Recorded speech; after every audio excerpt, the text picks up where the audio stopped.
Bismillahirrahmanirrahim. Assalamualaikum warahmatullahi wabarakatuh. Alhamdulillahirabbil alamin. Wassalatu wassalamu ala asrofil anbiya'i wal mursalin wa ala alihi wa sahbihi ajma'in, amma ba'd.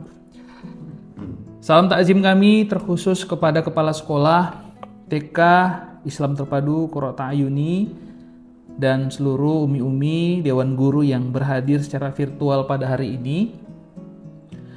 Pertama sekali kita panjatkan puji syukur kepada Allah Subhanahu wa taala yang mana sampai hari ini kita masih diberikan kesehatan, kesempatan serta kelapangan waktu sehingga kita dapat berdiskusi secara Zoom atau virtual pada hari ini. Salawat berkahkan salam mari kita hadiahkan kepada junjungan Nabi besar kita baginda Rasulullah Shallallahu alaihi wasallam.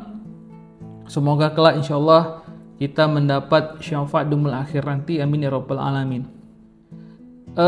Yang pertama terima kasih Umi ya, semuanya sudah meluangkan waktu untuk kita bisa berdiskusi sebentar terkait dengan beberapa hal dalam program TK kita ke depan. Tentunya semua yang kita lakukan ini adalah bentuk dari kerjasama bagaimana kita nantinya memberikan pendidikan pengajaran, karena kita di unit TK berarti belajar dan bermain. Pembekalan agamanya ini yang kita harus lakukan ke depan, serta kita mungkin dalam beberapa hari ke depan kepala sekolah Umi Lani nanti kita tetap melakukan secara administrasi untuk berdiskusi dengan Dinas Pendidikan Kabupaten Serdang Bedagai dalam hal izin operasional sekolah. Ada beberapa hal sebagai bahan pengingat saja, saya kira umi-uminya sudah paham ya. Di sini mungkin sudah hadir Umi Lani, Umi Rini. Satu lagi Umi siapa ya? Umi Lani.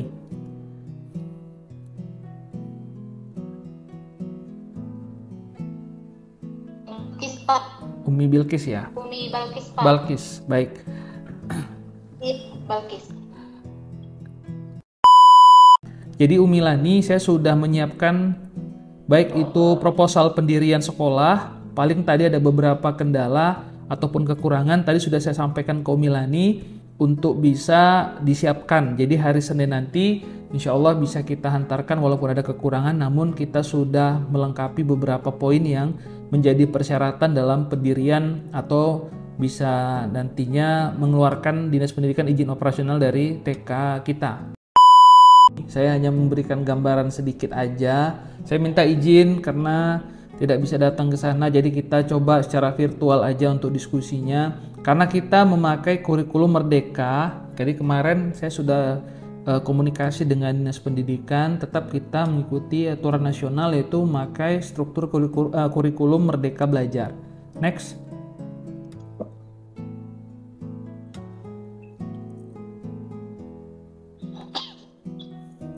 Mungkin ada beberapa hal, karena ini regulasi yang disampaikan yang diberikan dari Dinas Pendidikan kepada saya, mungkin ini saya sampaikan kepada umi-uminya.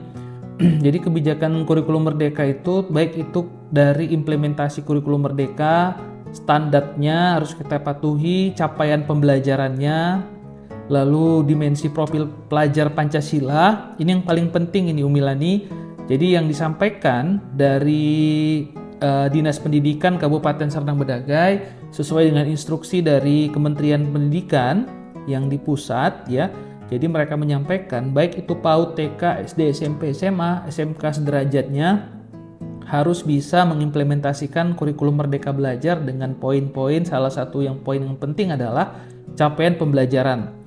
Tapi itu mengacu juga kepada visi dan misi sekolah kita. Karena sekolah kita adalah berbasis Islam terpadu, tentunya kita harus juga menyesuaikan target pencapaian kita sesuai dengan visi misi sekolah.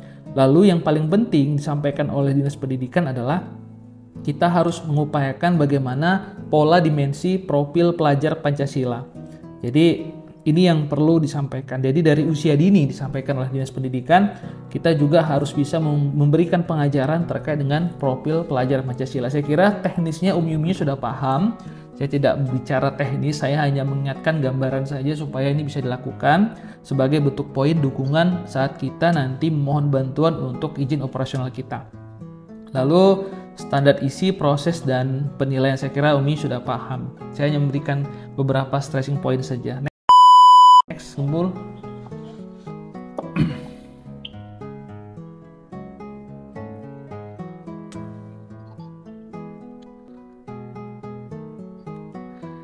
Jadi kita bicaranya karena kita di TK atau di PAUD satuannya sama, ya. Jadi tetap dia belajar dan bermain. Jadi kegiatan ya bermainnya itu juga harus dilakukan dalam pendekatan pembelajaran yang utama. Jadi di TK kita jadi belajar dan bermain, dan bagaimana polanya, saya kira Umi Lani sebagai kepala sekolah juga harus punya program. Kita harus punya nilai lebih dari sekolah-sekolah TK yang lain. Jadi dalam profil kurikulum Merdeka Belajar, terutama di satuan PAUD ataupun TK sederajatnya, itu yang paling penting adalah kegiatan bermain, karena kegiatan bermain itu sebagai bentuk pendekatan pembelajaran yang utama di sekolah. Baru yang kedua, penguatan literasi secara dini dan penanaman karakter. Makanya karena kita menetapkan sekolah ini selama 5 hari, jadi dari Senin sampai Jumat, kita berharap di Sabtunya itu kegiatan home visit itu perlu dilakukan sebagai bentuk pembelajaran penanaman pendidikan karakter kepada orang tua. Jadi jangan hanya orang tua tuh berpikir hanya memberikan tanggung jawabnya kepada pihak sekolah saja, tapi mereka juga harus bisa menjadi guru di rumah. Dan itu salah satu nilai lebih kita kalau memang bisa kita konsisten melakukan itu. Jadi Umi Lani, Umi Rini, Umi Balkis, kita berharap bisa bekerja sama tentunya untuk bisa memberikan yang terbaik bagi sekolah kita.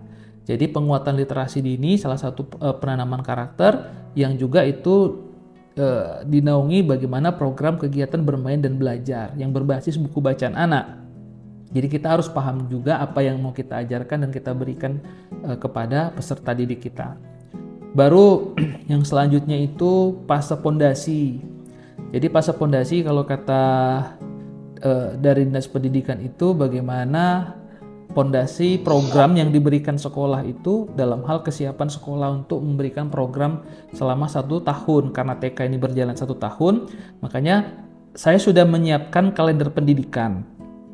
Coba nanti Umi Lani, Umi Rini, Umi Balkis bisa coba lihat dulu. Nanti hari Senin saya sudah print tadi.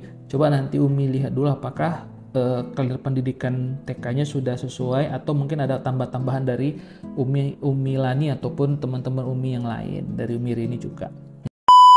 Ini yang terakhir. Yang paling penting dalam kurikulum Merdeka kata Dinas Pendidikan, yang pertama tadi profil pelajar Pancasila, baru yang kedua jam belajar. Jadi jam belajar juga harus sudah ditentukan dan itu bahagian dari program pendidikan kita selama 1 tahun. Jadi kita konsisten untuk menjalankan itu. Lalu capaian pembelajaran seperti apa nih? Jadi Umi harus membuat satu indikator penilaian pencapaian program. Ya misalkan sesuai tema ini. Nah dari setiap anak apakah itu tercapai? Kalau memang itu tercapai, itu buat dalam bentuk seperti ada rumusnya kata, tapi saya kurang paham juga seperti apa. Mungkin Umi Rini sudah paham atau Umi Lani, saya kira nanti bisa diskusi saja. Dan itu nanti dilaporkan setiap semesternya itu ke Dinas Pendidikan sebagai bentuk dukungan mendukung ya salah satu keinginan mereka supaya izin operasional TK kita ini bisa keluar.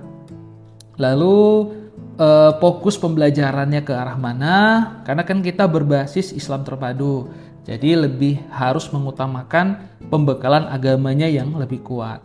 Baru di akhir periode adanya konsep ya dan prinsip pembelajaran. Saya kira program-program dalam hal kurikulum Merdeka Belajar ini sudah sesuai dengan visi misi yang pertama saya buat, tapi kalaupun ada perubahan ya mungkin dari Umi Lani atau Umi Rini atau Umi Balkis silahkan saja. Yang penting di dalam rapat hari ini, yang pertama Umi Lani sebagai kepala sekolah harus membuat capaian indikator dari program yang akan dijalankan selama 1 tahun. Karena di TK itu programnya hanya 1 tahun. Terkait dalamnya itu harus ada profil pelajar Pancasila. Tentukan dan sepakati jam belajarnya, lalu capaian targetnya seperti apa, dan nanti per 2 bulan sekali kita akan buat pengajian. Itu salah satu bentuk kedekatan kita dengan orang tua siswa. Dan yang paling penting adalah hari Sabtu, mungkin kalau kita bisa kita mulai di bulan depan, di bulan 8 itu kita bisa buat home visit ya, atau home education. ya program-program yang akan kita lakukan dalam hal pembinaan kepada orang tua, bahwasanya orang tua juga harus menjadi guru bagi anak-anaknya di luar dari jam sekolah.